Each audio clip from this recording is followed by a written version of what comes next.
Hello, everybody. Coming in. Happy Monday, happy Pride, and it's Happy Book Launch Week for tonight's special guest. So, welcome to a Shelf Help Club author event to celebrate Megan Jayne Crabbe and her new book, We Don't Make Ourselves Small Here, a beautiful handbook for reclaiming all that is rightfully yours. And if you're wondering what I mean by that, then don't worry, because Megan is going to talk us through all the ways we might be shrinking ourselves and why, and most importantly, how we learn to break free and learn to live large, I would say. So, Megan, huge congratulations on your new book, and thank you for being here with us tonight. Thank you. That was brilliantly said. Perfectly summarized. You're happy with that intro? Yeah, amazing. Good, good, good. I'm just going to share a little bit of housekeeping. Audience, you've got the chat box to chat, check in, let us know who you are, where you are. I'm in Cornwall tonight. I'm in an Airbnb, hence my temporary makeup. Megan, where are you? Hey? I am in a Walthamstow in London. You're in Walthamstow in London. Okay, so check in, let us know where you are, everybody. Turn your cameras on if you're feeling brave. If not, then your mics are off anyway, but your cameras can be on. So share it in the chat. Any questions? I often run out of time at the end for that. So share questions as we go. And just a little reminder that Shelf Help Club, if there's anyone new here, is the world's first dedicated self-help book club and community. And we are all about celebrating self-development and self-discovery as a way to create better relationships with ourselves and others. So I feel like this book and Megan's work is a great way to support that self-connection, self-love, self-awareness, which then goes on to help us connect better with others. So Megan, I'm really excited to dive into this book and understand more about the like the why and the how of the shrinking. But first, I just want to ask you about your last month, because I've been following along on social media. I just feel like a lot has happened and you are definitely living large. So how actually are you right now? And tell us. Oh, Tony, it has been a very chaotic time. Tell you what, I do not recommend breaking your ankle, moving house, and releasing a book all at the same time. It's not for the faint of heart. And I'm all right. All things considering, I am all right, and I am excited for this week and for this to be out in the world. So it's Thursday, right? Launch day. Yes, launch day Thursday. Although everyone seems to be getting their books early, I've had a lot of messages saying, I pre-ordered your book, I've already got it, what's going on? And I'm going, I have no idea, but okay. Lucky you. Yeah. You. Well, guys, if you don't have the book yet, which you probably won't, but you can pre-order, and David's going to share. David's in the chat, and he's going to share links for that. So, Megan, you're in Walthamstow, London today, in a new house. Obviously, you've just moved house, and you wear many hats, I would say. So, when I was thinking about how to describe you for our promo and things, there's so many different things. So, I'd love to know, what does a day in your life look like when you're not moving house and writing a book and breaking your ankle? Well, I usually describe myself as a content creator, writer, presenter. So my career, I guess, started online on social media. I had a blog 10 years ago, and I was best known for talking about body positivity and sharing my own journey to body acceptance. I always struggled with body image when I was younger. I had an eating disorder as a teenager, and I started sharing online about my healing from that 10 years ago. Everything snowballed from there. So, this is my second book. My first book was all about the body, and in this one, we've gone beyond. And now I kind of get to do really unbelievably cool things like host workshops and give talks and interview people. I really enjoy being on your side as well and getting to talk to really interesting and cool people, and write things when I can. And social media is part of every day still, because that's the name of the game. But Yeah, generally, I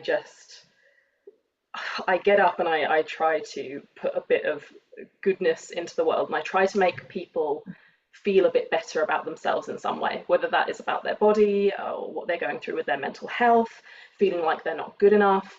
I just really want to put a little bit of reassurance out into a place where we are constantly getting the message that we are not enough in some way or another.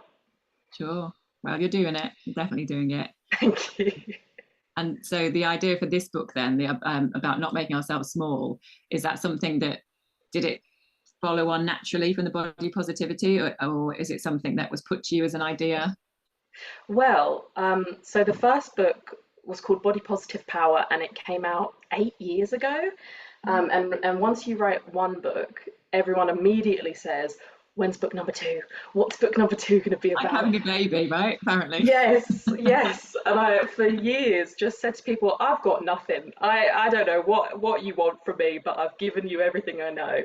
And I think I kind of had to live a little bit and do a bit more self-reflection. And I realized that even after I had healed my body image issues and I felt absolutely fine with my size and my weight and how I look, there were so many other parts of myself that I was still making small. And that I realized that systemically, women are taught to shrink and make themselves small, whether that is how they show up in relationships, how they show up within their sexuality, the choices that they make in life, or simply their self esteem. We are taught in so many ways to be small in order to be good enough and lovable and likable. So, this book, it really is an exploration. There's some illustrations in it of a map, and it shows this small figure at the start of the map, and each chapter is a stop along the way. And it is that idea of let's explore. Come with me, and let's walk through all these places where parts of us get lost or taken away. We're convinced these things aren't good enough, and let's just see if we can reclaim a little bit of what we've lost along the way. Yeah, sure. So we're going to get into the book properly shortly, but I just wanted to let people know. So there's 5 overarching kind of themes, I suppose: body, heart, sexuality, life, and self. And would you say, do they flow in order kind of for you, or is it almost like a handbook where whatever's relevant to you at the time might, you might be relating to? Yeah, I mean, I think you can absolutely dip in and out. I've been writing this book on and off for about 3 years, Okay. because it is these quite easily digestible essays. So Mhm. whenever I was going through something myself, I could write about it, and that was quite cathartic for me. And then I think this order, it just made sense to me. It made sense to start with body because I think that's probably the first thing that a lot of us are taught to turn against and believe isn't good enough. And then, we get older, we get into relationships, we discover our sexuality, then we make our life choices, and then we have to make peace with ourselves. And so that to me was the natural flow. Yeah, I love it. And so, how do you describe your relationship with yourself now then? You say it's 8 years since the first book came out. And I suppose, I mean, that is an extreme way as well to heal yourself and your and your body image to by sharing it with the world and being so vulnerable, isn't it? So there's so many more layers of things going on there as well. So I'd love to know, yeah, how's that relationship with yourself now, and how's that changed maybe over the last 8 years? Oh, I mean, to be honest, I think it's an up and down journey for everyone because obviously, we don't exist in a vacuum just with ourselves where we can just decide how to feel about ourselves. Every day there are so many things sending us these messages about who we are and how we should be. And for me, being online, being a content creator, I've been doing it for 10 years, and that has definitely provided lots of opportunities where I have had to grow thick skin, to deal with the hate and the pressures of it, where I've had to be honest with myself about parts that maybe aren't healed yet. And now today, I feel the most at peace with myself and who I am that I have ever been. And I also recognize that it's absolutely a lifelong journey and it's a lifelong practice. And I write in the book about self-love, and we're sold so many ideas of this is how you love yourself, and you buy a bath bomb and a candle and take yourself out on a date, and these things are lovely as simple things, but honestly it is a practice, an everyday practice of changing the way that we speak to ourselves, and how we see ourselves and how we allow ourselves to exist in the world, and it genuinely, you practice it every day. So I'm in it for the long haul, but we're Yeah, going good right now. going good right now. I love that. That's a great answer. And you've done a lot. I think you've done a lot of healing. Like you talk about that a lot. And is there something that's had the biggest impact on you? And especially, do you have any books that you would recommend to this crew? Ooh, that's a good question. Well, I've done a hell of a lot of therapy, Tony. Okay. Thankfully, I have had access to a really brilliant therapist for the last 8 years. So that's been incredibly helpful. So I have so many books I could recommend on body image that helped me in that portion of my life. The Beauty Myth by Naomi Wolf, Health at Every Size by Lindo Bacon, Losing It by Laura Fraser. They're all really brilliant books for understanding diet culture and fat phobia and why women are taught to hate their bodies. In terms of the wider self-acceptance, I would say that one of the most impactful books I've probably read in recent years was Lost Connections, Hmm. Yeah. which was an exploration of depression and, how it makes complete sense that so many of us struggle with our mental health, given the world that we currently live in that makes us deeply lonely and, hyper individualistic. So yeah, I see that you've had that book before in as a featured read. Yeah, we did. I think you're right. Yeah, the idea of because of those connection and community, the opposite of loneliness. But yeah, I think we all find it really interesting. I think was there 9 different types, 9 different factors in how we become so disconnected, and only 2 of them are kind of part of your makeup and would need to be medicated, possibly not necessarily need to be, but could help by Yeah, medication. yeah, yeah. It's lifestyle, isn't it? Or sometimes choices, or or sometimes the systems that we're living in. Yeah, and I think it just I think what it did so well is helping to release that feeling of shame that so many people feel around mental health and when they're struggling, of thinking, well, this is my fault. If I should just snap out of it, I'm the problem, and actually zooming out and being able to see, oh no, there are all these different factors is really powerful. Yeah, totally. And on the subject of community, then, so you've created this huge presence, and then with that comes the community element. And how do you manage that? Because I suppose it's people feel like they know you. There's that kind of parasocial relationship, and it must be amazing to get feedback. But then also sometimes, um, maybe sometimes feedback that it's not so constructive, or dealing with that, dealing with, like you say, sometimes you'll get the hate because of the sheer size of the numbers. Yeah, and I have learned to manage it much better over the years. My blocked words filter on Instagram is quite sizable. So you can block Uh-huh. out specific words or specific phrases, and that is a game changer for protecting your mental health. Highly recommend that. So they But just I don't get through at all, those Yeah, messages. just I have no idea. People can be Brilliant. pouring out all of this hatred, and I just don't see it, which I think is something that everyone should do, We all need that in our regardless. life, don't we? It's like a Yeah, filter that can just, imagine a real life filter. Yeah, yeah, that would be something. that's great Um, advice. yeah, yeah, yeah. But I do. I have a generally like beautiful community and network who have grown with me and grown through their body image, and now they're onto different phases of their life, and it really it blows my mind that people have stuck with me for that long, because I'm not, the same version as I was 10 years ago, and neither are they, and yet they're still there, and they're still being supportive, and that is, yeah, I'm very lucky, very lucky. Hmm. And what about like for family and friends, like friends from say 10 years ago? Do you still have the same group of friends? I have some. Yeah, I have a good few very close friends who I, went to school with. Um, my best friend I've known since I was 4 years old, and I'm very close to my family, largely because I take care of my sister Gemma. So she is older than me. She has cerebral palsy, and I'm one of her carers. So I go and stay with her at her house every few weekends, and the family kind of alternates our times doing that. So we're very tight knit, and we gather around her. Mhm.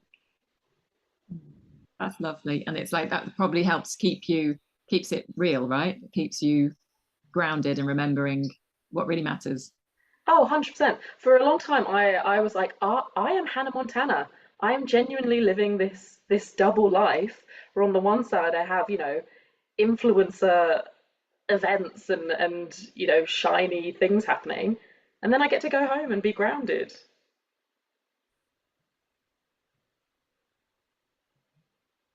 Mm, brilliant. I mean, and I think that, yeah, it's so important, isn't it? That, sorry, I think my internet connection just wobbled. All right then, so let's talk about the book. We don't make ourselves smaller here. Why did you write this book, and who for? Like we talked a little bit already about that you've been writing it for 3 years, you said, and it's been a case of you kind of growing maybe alongside it. But who would you say this book is for? Is it for people who are realizing that they are ready to stop playing small, or is it for everybody? Because sometimes people might not realize they're playing small. Well, I think primarily it's for me. It's for younger me who just felt wrong in every single way and not enough in every single way. And if I could hand her a copy, she would be in a disbelief that this is the place we got to. And I think it is going to be most relatable for women, probably early 20s up to late 30s or even 40s. Anyone who has felt that they have been taught to shrink part of themselves. And I think a lot of the experiences that I write about, whether it's about dating or struggling with needing to be likable or needing to be super productive every single day, they are going to be universally relatable, unfortunately, because we all get these messages and we all go through these things. So I think there is something in there for everyone. Mm. And as you said earlier, it's essays, isn't it? So there's lots of quite personal stuff. Well, it's all personal because it's your stories, and you're sharing that as a way for people to relate and see maybe how if they can see themselves in it, and then see how they can act differently, perhaps, or expect differently. Yes, and I think with this book, I didn't necessarily want it to feel like a traditional self-help. It doesn't have steps 1 to 10 of how you be your biggest self. It has me talking very honestly about my experience, about what I have learned and realized, and how I try to be now. And that's me saying, look, I do not have this entirely figured out. I do not have all the answers. But I know that this is what we deserve. I know that we deserve to stop shrinking and embrace the parts of ourselves we've been taught to see as flaws and believe that we are enough. Mm. And so, how do you feel about being vulnerable? I feel like you're probably used to it by now, but I suppose there's a difference between sharing maybe a snippet or a short social media post and then going into bearing your soul. I suppose I think you actually posted about this, and it's like you were like, this is a bit of like when it's actually real, the feeling of it is quite overwhelming. Oh yeah, well, some of the things in there I didn't intend to write. They just poured out. And some of the like traumatic experiences that I had written about, that were things that I had only discussed with my therapist. Again, it was not an intentional, yeah, I'm gonna put this out for however many strangers to read. It just poured out of me, and I think the best writing happens when you're not necessarily thinking about the audience that it's going to go to, when you are just writing for you, what you need to get out, what you need to process, and it can turn into this really powerful thing. And for me, that is way more important, than whether it makes me feel nervous or a bit vulnerable, which of course it does. Um, but I think it's worthwhile, and I think it's what we need more of. And less people saying I'm perfect and I've got it figured all out, and more people saying I'm a work in progress. Here's where I'm at. Yeah, sounds like it was very cathartic to write it for you as well, and very healing. Yes, yes, for sure. Yeah, writing's always been that way for me. I don't know what it is. Even things like, doing your morning pages is so Mm. helpful to just get it all out. And there's poetry in there as well, because often when I'm going through something especially intense, sometimes my brain just makes poetry. And I started writing quite a lot of it during the lockdowns, and it never put it anywhere. And then I thought, hang on a minute, I've kind of got a poem that corresponds to every chapter in this book. So we decided to put a poem at the start of each section. Lovely. I love that. That's so beautiful. It has been just kind of like taking shape organically, hasn't it? Yeah, Yeah, Yeah. yeah, no master plan, just It's just you're just channeling. And no, and so you mentioned morning pages. So we're gonna let's talk about your morning routine if you have one. Or what's your dream morning routine on a good day? I'm not gonna lie, I don't have much of a one. I do I tend to have fairly slow mornings when I can, when I don't have to get up and go anywhere, because they're not my peak hours. I feel like these are my peak hours where I'm feeling like Really? inspired and I can do things. So mornings tend to be a bit slow. I try to do my pages. I try to read a little bit whilst I have my coffee and my breakfast, and then Hmm. write my list for the day, and get going. Yeah. And what are you reading right now? Can you share? Are you going to Oh be like yes, my please? I'm reading two at the moment. I'm reading a fiction and a non-fiction. So I'm nearly finished with Butter. I can't remember who the author is for that one, but it's the Japanese, no, sorry, Japanese, Korean? I want to say I think Japanese I've bestseller. seen the book cover. Yeah. Yes, Yeah. which is all about women and food and loneliness. Almost done with that. And then I'm also reading How to Talk to Yourself by Ro Mitchell, which came out last week and is a non-fiction, and it's written by someone who also has been through an eating disorder and it has learned to have a kinder internal voice. And so far, it's very relatable and very well written. Oh, brilliant. Thank you for sharing those. Quite often when I ask that question, if I haven't people haven't prepped, they're like, I can't think of any.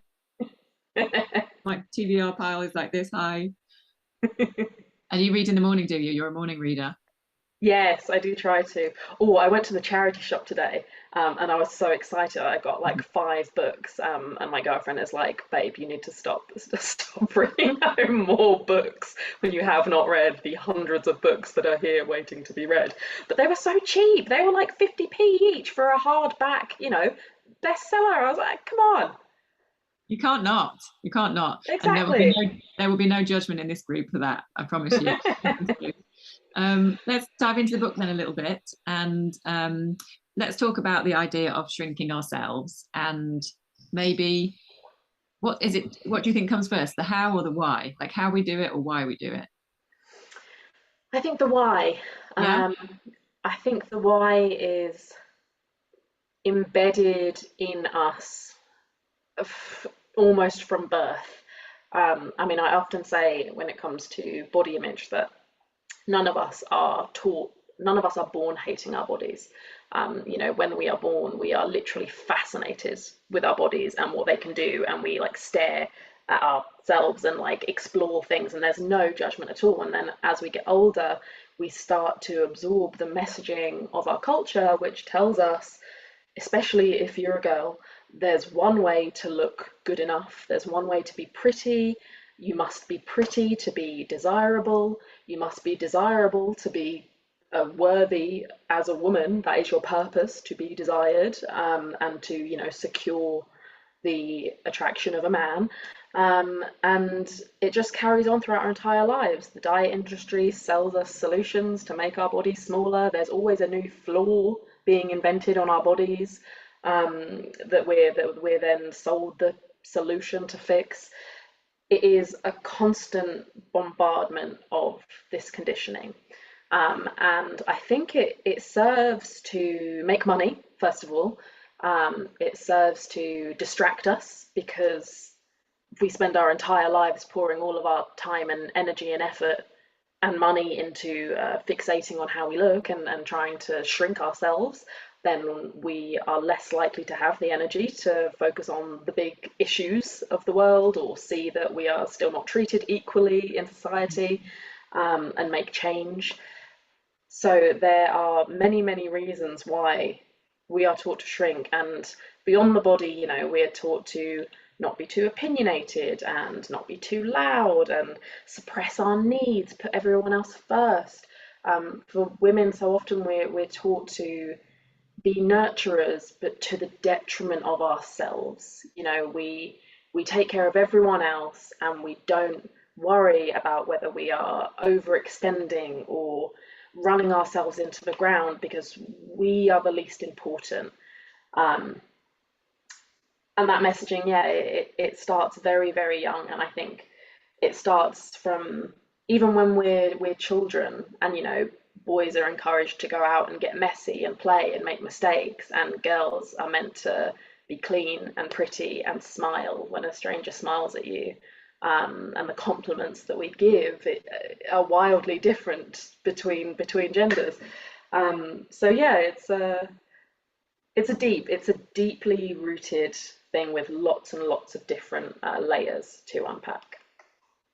Yeah, and I think it's quite often not obvious. Like the other day, I saw my an old friend, and her child is now a bit older, and I went to say, "Can I have a hug?" And it was a girl, and I thought, and I stopped myself because I was like, it's like we all know that feeling, like I don't want to hug this person I don't even know, but I probably Mm, have to because that's like, is that the right thing to do? And I did stop myself saying it, but then I thought after, it's like, why do I feel the need to do that to someone anyway? And then also, would I have done that to a lad? I wouldn't have. yeah, and I still get the urge as well. My first thought often still when I meet up with a friend who's a woman is to say, "Oh, you look Yeah. beautiful," or "You look so pretty." Oh, it's that physical based compliment that we are so used to just giving instantly, Yeah. whereas actually complimenting someone for something beyond their appearance is so much more powerful and lasting, and has the added bonus of it doesn't make them then think about how they look. Mm. So it's all these ingrained things that we have to retrain ourselves out of, really. Yeah. And it takes a bit, it's like digging a bit deeper and working a bit harder sometimes, isn't it? Or stopping yourself. So I think, yeah, like books like this and work like yours is just important in raising that awareness that that those of us who think we are pretty aware anyway, will be like, okay, but we need to act a different way now, maybe. And so we talked earlier about the idea of like connecting to ourselves and being authentic, so that we can then connect to other people. And how important do you think that is, that kind of like self connection and that self healing, when we're looking at how we're relating to others and understanding others? I think it's massively important. I think everyone has heard the phrase, you can't love someone else until you love yourself. I don't agree with that phrase personally. I think that people who are lacking in self love are often excellent at loving other people. We know exactly how to love other people and we can pour that love onto them. However, we have a barrier up when it comes to accepting love from other people. Um, so I don't think you have to love yourself before you can love anyone else, but I think you have to at least respect yourself in order to know what you are worth and Mm-hmm. to not accept less than that.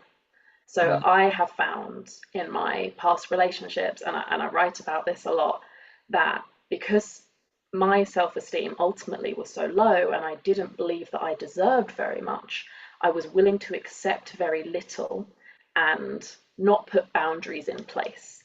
Not Mm-hmm. say, no, this is what I expect, this is what I deserve, and if it's not met, I'm willing to leave. Instead, I made excuses for, lack of effort or poor behavior, being mistreated. I stayed longer than I, you know, probably should have done or would have done if I had a higher regard for myself.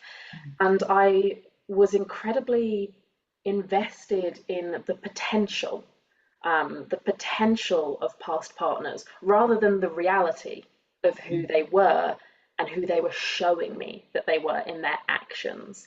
And I think when you do that and you stay for longer than you should and you excuse things that you shouldn't, ultimately you are teaching yourself and you are teaching your heart that you don't deserve any better than that.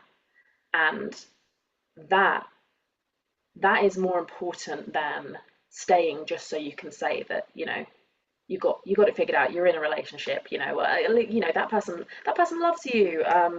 Tick that off the life list. No, you are teaching yourself what you are worth in how you show up in your relationships, and that is the most important thing.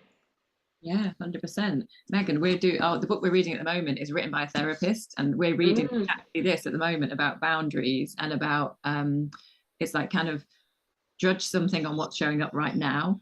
Um, hmm. and the idea of boundaries, which is something kind of new to me, is it's all about it's what you just said about what do I deserve, what should I expect from myself, and if the other person doesn't deliver that, then I will do what I need to do to protect myself, and then how they respond is on them. So it's almost like what do I need to do to protect my well-being? But I suppose we need to get to that point where we kind of understand ourselves enough to know what we do need, don't we? And that's maybe the Yeah. beginning of the process.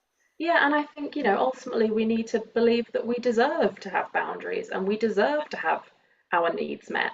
And I think for a lot of us, the reasons why we don't believe we deserve that can run so deep and, can run back to our childhood and everything that we've gone through and ultimately, how we see our worth in this world. And it takes a hell of a lot of work and it takes, again, practice because putting boundaries in place, if you've gone through life as a people pleaser, just accommodating everyone and accepting whatever you're given, it's scary. It is scary and it's intimidating.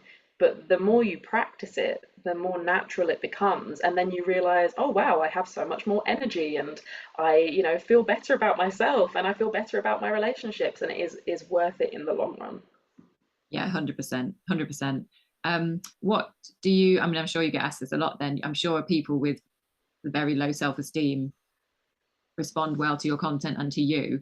And if people ask you kind of, so where do I start then? Or I know, it's that idea, I know maybe this relationship isn't right, or I know the way I talk to myself isn't right, or the way no, I know the way I'm eating isn't right, or whatever it is. Like where would you say to start? I think anyone who is at that stage has already done the hardest thing, which is to be honest with themselves and recognize that something doesn't feel good or something isn't right. And then I genuinely think the first step has to be deciding that you deserve better. And that comes with, forgiving yourself, whatever shame you're holding on to, whether you're still blaming yourself for not being good enough. A lot of us, when it comes to body image, we blame ourselves when we say that, we're not working hard enough, we don't have enough willpower. If we just tried harder, did X, Y, and Z, then we could change our body and then we could be good enough. And we have all these narratives about how it's all on us, and we have to zoom out and recognize that it's not on us. It is what we are taught, it is how we are raised, it's what we are surrounded by. And we have to believe that we never deserved to grow up within a culture that was going to undermine our self-esteem in every single way. We never deserved that. No child, including our own inner child, deserves to come into this world and be told you're too much or you're too loud or you're ugly or you're not good enough. We need to find that fire, I think, within us, to believe that we deserve better. And then practically, I think we need to be really conscious about what we are taking in every day. We need to change who is showing up on our social media feeds, what we are reading, what we are watching, what we are listening to, in order to break that narrative that we're being fed and let something healthier in. And then it's practice. It's challenging ourselves. It's doing the scary thing and seeing that nothing bad happens. It's changing the neural pathways over time in our brains, and also giving ourselves credit, right, for showing up every day and trying to learn something different and be kinder to ourselves, because it's brave and it's difficult, and anyone who does that is a badass, I think. Agreed, agreed. And for you, Megan, was there like an eye-opening moment, or like a light bulb moment when you were just like something's got to change for you, like in your life and for you? Or was there a point where you were feeling so bad you needed to think something to change, or was it a gradual process? There's been many, there's been many light bulbs, for me over the past couple of decades of my life. And I had light bulb moments with my body image, that I wrote about more so in my first book. But I think there are also significant light bulbs that I've written about in this book, one of which being a handful of years ago, it was during the pandemic, my mental health was just in the worst place it had possibly ever been. I was in a really toxic relationship. My inner voice was relentlessly horrible, just telling me all the ways I wasn't enough on repeat every day. And the people around me had convinced me that it was time to reach out for further professional help. And I ended up taking antidepressants for the first time. And that it allowed a little bit of space in my brain between the negative thoughts. It allowed me to start just practicing being a tiny bit more gentle with myself, thinking a tiny bit more each day of, oh, what would I enjoy? Not just how am I going to get through this day and do the things I need to do and go through the motions, but what would make this day feel like it's worth living for me? And there was one day, about 6 weeks after I started taking these antidepressants, where my brain had finally started to feel just a bit quieter, a bit slower, a bit more gentle. And I was on the beach, because I used to live in a quiet seaside town. I was walking along the beach at sunset, and it was quite late in the summer, so the holiday makers, there weren't as many of them, and it was very quiet, and it was really warm and golden, and I realised, hang on, I want to go for a swim. And I was not prepared to go for a swim, but I just stripped down to my underwear, got in the water, swam around in this beautiful sunset with the still water, and it was the first thing in maybe 4 months that I had done for myself just because I wanted to and because it would feel good. I was so out of practice at being good to myself, and listening to my wants and needs. And it just felt like a turning point of, yeah, I can choose to do things that are good for me, that I want to do, and nothing bad will happen, and I'm not a bad person, and actually I'm enough, and this is an okay way to spend my time and my day. And then I got out of the sea, walked home dripping wet, no towel, and everything went up from there, really. Love it. People in our community actually have talked about antidepressants as a way sometimes when you're just feeling so low that you can listen to all the advice in the world, and even if it is just make your bed or clean your teeth or whatever it is, it's like just having that space of, like you say, being able to think about, just rather than just like get through, and then it's that kind of like virtuous cycle, isn't it? Like that positive upward spiral when something you can feel nice or good, and then you maybe feel a bit more and a bit more. Yeah, that's lovely advice. Thank you for sharing that. Of course. So was there a part of the book that was the most difficult to write for you, of the like overarching chapters? I think the parts that were the most difficult are the parts that I don't have entirely figured out. And in writing, I was still working my way through what my opinion was. There's a chapter later on in the book where I write about the concept of being a good person, in today's society, and what that means. And, as someone who was always raised to be a good girl and to be polite and also to think about others and care about the world and what's going on in the world. And fast forward to now, where we exist in this culture, especially online, where we're confronted every single day with every tragedy and every injustice and all that's wrong all around us, and it can be incredibly overwhelming, and also can feel like a lot of pressure to be a perfect person and for everyone to be an activist and never do anything ethically questionable ever, which is nigh on impossible in the late stage capitalism that we exist in. And really digging into that, and how I had attached my self-esteem to being this perfectly quote unquote good person, which was another impossible standard that I was holding myself to, and really realizing, oh, throughout my life I have held myself to these impossible standards that no human could live up to. And that's actually been a way for me to punish myself. It's not that I genuinely think I could become this perfect example of the beauty standard or of academic success or being a good person. I know that that's impossible, but as long as I hold myself to that standard, I always have something to be mean to myself about. I always have something to beat myself up for, and that's the pattern that I need to break. And I kind of realized that as I was writing. So that was hard to realize and hard to put out there, but I think maybe relatable to more people than I realized. Yeah, I was just going to say, I'm sure people on this group, including me, will relate to that. But like you say, it's once it's out there, it's more empowering for you then, because you're able to, like you said earlier, like that kind of like level of awareness gives you the power back almost to then you can kind of take it less seriously, right? It's a bit like, you can see what I'm doing now. Yeah, for sure. And also I think for some sections in the book, maybe there's going to be people who read it and think, oh, I don't actually agree with that, or oh, I'm not sure you should have written that. But I feel lighter having been honest and admitted imperfection in a way. Yeah, And I think, well, like Brene Brown has built an entire career from yeah. convincing us to let go of shame and embrace imperfection, and the book has been a practice in that.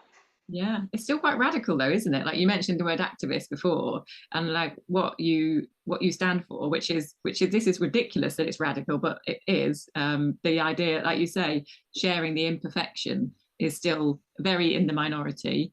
And do you ever come up against? Do you ever come up against? Like, do you ruffle feathers? And are you ever coming up against people who are like kind of don't really understand what you're doing or are actively against what you're doing?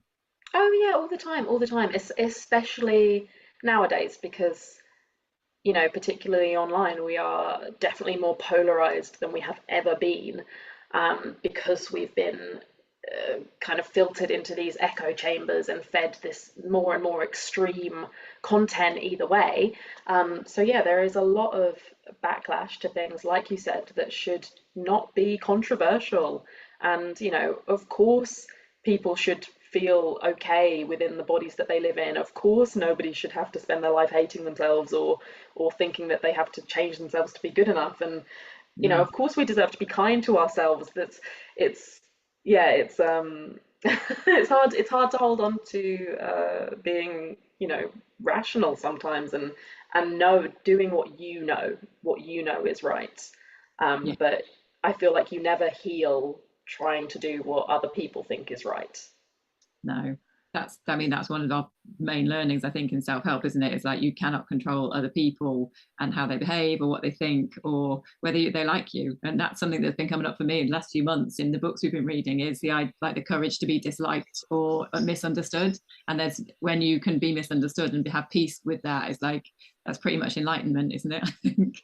Oh, it's massive. That was a really hard chapter for me to write as well. There's a chapter called Likability where I explore, the ever-present need to be liked that I've always had in my life, and I think that women have to a different level, because I think likability is a much harder game for women to win, because we grow up with all of these conflicting messages about how to be likable, be pretty but not too pretty, be smart but don't be arrogant, be outgoing but don't make yourself the center of attention, work hard but also be mothers, and smile all the time but don't be too, forward or out there.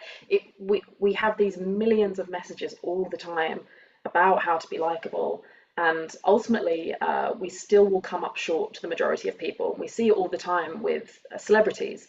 A male celebrity can come across as such a good stand-up guy when he's really kind of doing the bare minimum of being a decent human. And a woman, say for example Meghan Markle, can have all of these really admirable qualities, and yet still people will hate her and find flaws, and it's a much harder game for women to win. Therefore, I believe we do need to tap out completely. We do need to take likability out of the way that we define our worth and our value. And it's hard, it's really hard. And this is coming from someone who, my career and my online presence is literally measured in likes.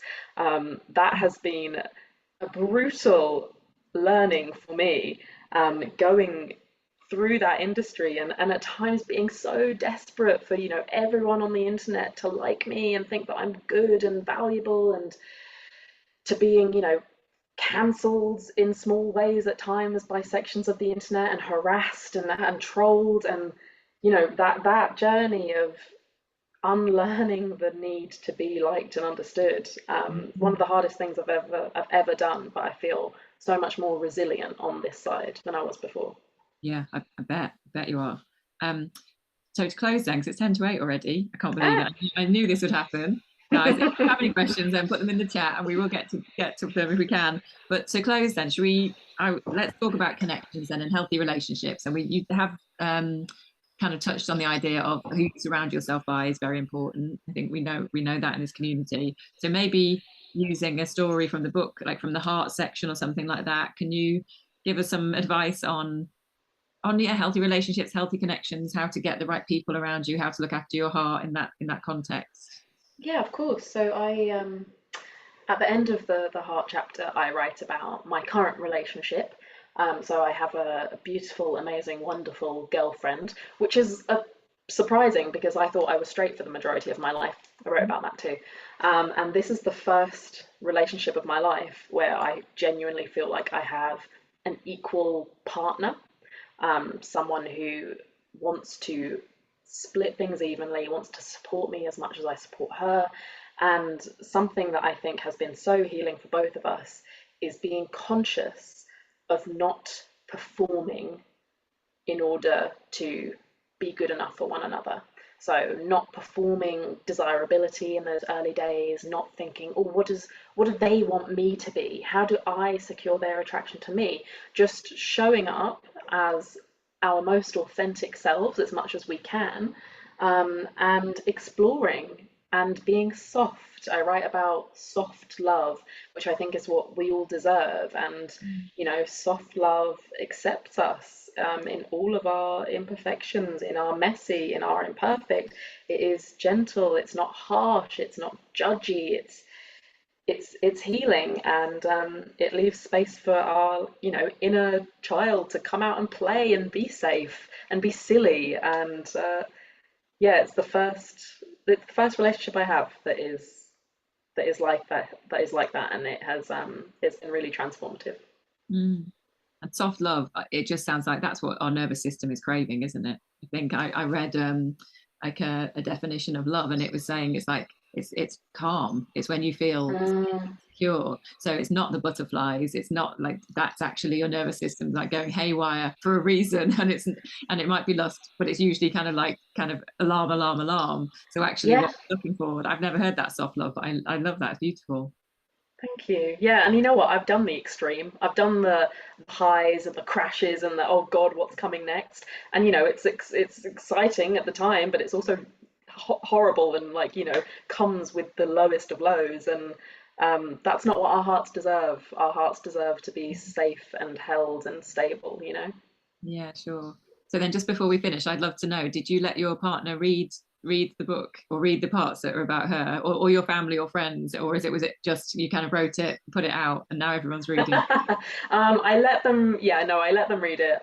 Some of them had to sign off on it and just say, Okay. yeah, I won't sue you if you publish this. Okay. But there's little bits in there where I've had friends kind of messaging me over the week going, is this about me? Is this a conversation that we had? And I've been like, oh yeah, I forgot to tell you that I put you in the book, sorry. You're like, you're welcome. You're in my Yeah. book. Oh. Well, I'm so excited for you. I'm so excited for Thursday and this whole week, really. I suppose I know it's a process and it probably feels like it's been a long time coming, but yeah, now it's here and out in the world. I think David shared some links to buy. Yeah. So out on Thursday or maybe earlier. Thank you so much, Megan. It's been so lovely to Thank spend you some so time with you. much.